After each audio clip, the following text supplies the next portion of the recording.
Hello everyone, welcome to the channel. आज हम बात करेंगे इकाई एक, जिसका नाम है जीव जगत में विविधता। और इसमें जो अध्याय आते हैं वो इस तरह से है। पहला जीव जगत, दूसरा जीव जगत का वर्गीकरण, और उसके बाद तीसरा है जीव जगत के वर्गीकरण के बाद तीसरा है वनस्पति जगत, और फिर है प्राणी जगत। सबसे पहले बात करते हैं हम जीव जगत का जीव जगत में विविधता, जो हमारा इकाई एक है। उसमें सबसे पहले स्टार्ट करते हैं एक इंट्रोडक्शन पार्ट, और उसमें देखते हैं सबसे पहले जीव विज्ञान क्या है। जीव विज्ञान जीव विज्ञान विज्ञान की वह शाखा है जिसमें हम जीवों की संरचना और उनमें होने वाली क्रियाओं का अध्ययन करते हैं। उदाहरण के तौर पर हम हमारी बाह्य संरचना देखें तो हमारे दो हाथ, हमारे पैर, हमारे नाक, हमारी आँख, ये हमारी बाह्य संरचना है। और और हम बात करें उन होने वाली क्रियाओं के बारे में, तो जैसे हमारे इसमें जो क्रियाएँ होती है जीवों में, श्वसन, साँस लेने की क्रिया, और पाचन की क्रिया, खाना पचाने की प्रक्रिया, और चलने की प्रक्रिया, ये सब क्रियाएँ होती है। तो इस तरह से हम जीव विज्ञान को बोल सकते हैं। जीव विज्ञान विज्ञान की वह शाखा है जिसमें हम जीवों की संरचनाओं और उनमें होने वाली क्रियाओं का अध्ययन करते हैं। हमारी जो पहली इकाई है जीव जगत में विविधता। तो अब बात करते हैं जीव जगत क्या है। जीव जगत ऐसा स्थान, ऐसी जगह जहाँ पे जीव रहते हैं, उसे जीव जगत कहते हैं। जैसे कि पृथ्वी, पृथ्वी पे बहुत से जीव रहते हैं, तो वो हमारे लिए एक जीव जगत है। अब बात करते हैं विविधता की। तो विविधता मतलब प्रकार। जीव जगत में या पृथ्वी पे बहुत से प्रकार के जीव रहते हैं। जैसे पानी पे रहने वाले जीव, पानी में रहने वाले जीव, पानी के बाहर रहने वाले जीव, और दोनों ही स्थानों मतलब स्थल या ज़मीन और पानी दोनों ही जगह पे रहने वाले जीव। इसके अलावा हवा में उड़ने वाले जीव, अलग-अलग प्रकार के जीव हैं। जीवों के इन प्रकारों को जैव विविधता या जीव जगत की विविधता कहते हैं। ये इस तरह से हमने देखा कि जो इकाई एक है जिसका नाम है जीव जगत में विविधता के बारे में। अब हम आगे बढ़ते हैं जीव जगत में विविधता, और बात करते हैं आदि मानव की। आदि मानव ने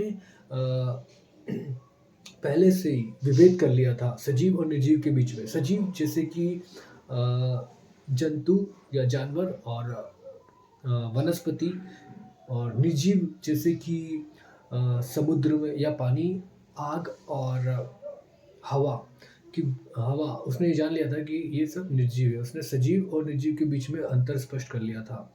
और आगे बढ़े तो ये जो अंतर स्पष्ट करना था वो उनके ऑब्जर्वेशन के आधार पर, उनके निरीक्षण के आधार पर, उनके अंदर जो भय की भावना उत्पन्न हुई उसके आधार पर था। जैसे कि उदाहरण के तौर पे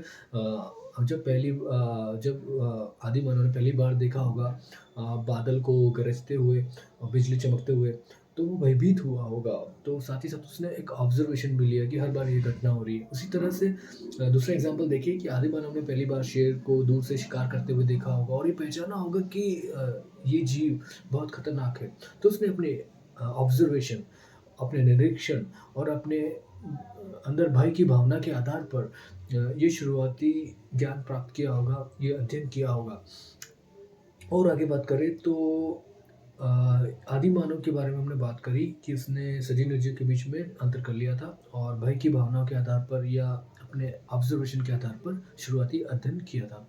अब ये शुरुआती अध्ययन में क्या था कि वर्गीकरण का जो वर्णन जो जीवों का वर्णन था, इसमें बहुत ही सीमित प्रगति दर्ज हुई। बहुत ही सीमित ज्ञान था उस समय, और जिसमें मानव का वर्णन भी स्वयं शामिल था, तो वो बहुत ही सीमित अध्ययन था।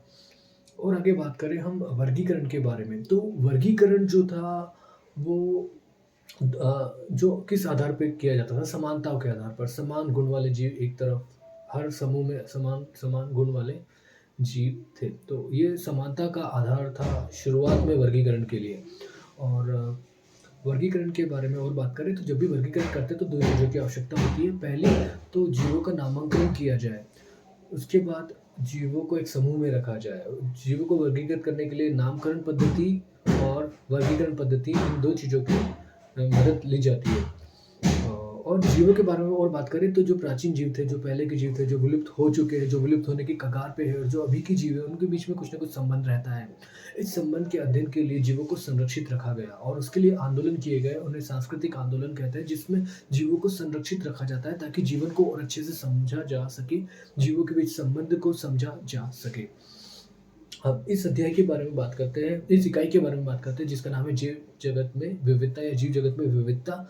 इसमें हमें मुख्य रूप से 2 जगत पढ़ना है। पहला तो वनस्पति जगत, और दूसरा है प्राणी जगत। इन दोनों ही जगत का हम वर्गीकरण पढ़ेंगे और उनका वर्णन पढ़ेंगे। तो ये दो जगत हम पढ़ने वाले हैं। यही था आज के वीडियो में। Thank you for watching, see you in the next video.